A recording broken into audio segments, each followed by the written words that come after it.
Hey guys, this is Kristen Munoz. We are going to talk about the brainstem respiratory centers today. There are 3 pairs of respiratory centers that control the automatic unconscious cycle of breathing. There are 2 per set, and one is located on the right and one is located on the left. That way both sets of respiratory muscles can work at the same time. The first set of brainstem respiratory centers that we're going to talk about is our ventral respiratory group, or the VRG, which is this little guy right here.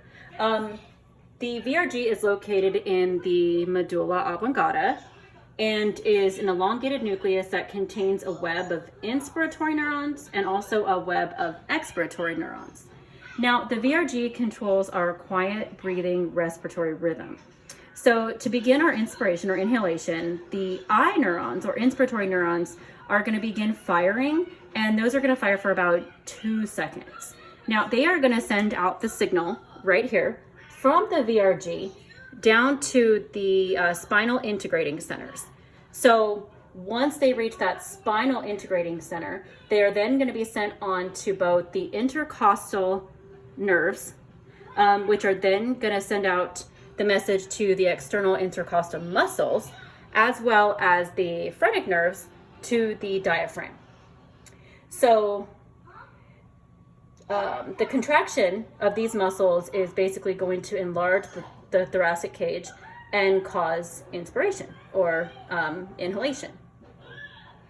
So once the I neurons stop firing, it is now time for our expiratory or E neurons to take over. Those E neurons are also located here in the VRG, and those E neurons are going to inhibit that signal that came from the I neurons. So that's going to cause the thoracic cage to recoil. So those muscles are going to begin to snap back, and they're going to start forcing air out of the lungs and cause the body to exhale. That usually lasts for about 3 seconds, but breathing is not always done at a quiet rate. And because the VRG can be influenced by outside sources, we also need to take a look at the other respiratory centers as well.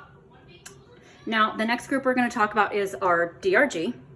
So our DRG, or the dorsal respiratory group, is another web of neurons that are located in the medulla, and it's basically between the VRG and the central canal of the brainstem. Now, the DRG is an integrating center, so this means that it can receive information, but it can also send messages. I like to think of the DRG as the respiratory rate modifier because it adapts to varying conditions, and it basically reacts to the messages that it's receiving from all of these different sources. For instance, it can receive information from the chemoreceptors of the medulla that maintain the oxygen levels in the blood. It can also receive information from our chemoreceptors in our major arteries that balance the pH of the blood. And then from the irritant receptors that respond to irritants such as smoke, any type of dust, and those also encourage coughing. So the DRG receives information from all over, the upper part of the brain, but it also receives information from our 3rd respiratory center, which is our PRG. So next we're going to talk about that PRG. So the PRG, or the pontine respiratory group, is located in the pons. Much like the DRG, now it does modify the rhythm through the VRG, but our PRG receives information from an even higher brain center, such as the limbic system, hypothalamus, and cerebral cortex. The PRG can send signal to the DRG, but it can also send information directly to the VRG too. So I like to think of the PRG as the circumstantial respiratory rhythm. Now, that's because it adapts our breathing to special circumstances, such as sleep, exercise, and our emotional state. So, the PRG delays or increases the transition for inhalation and exhalation. We can make our breaths longer, shorter, deeper, or more shallow. So the most important thing to think about is, when you laugh, when you cry, when you run, the PRG is talking to your brain and making sure that you get all of the air that you need. So that is it for me, and I hope it helped everybody, and I hope you guys have a great day. Thanks so much.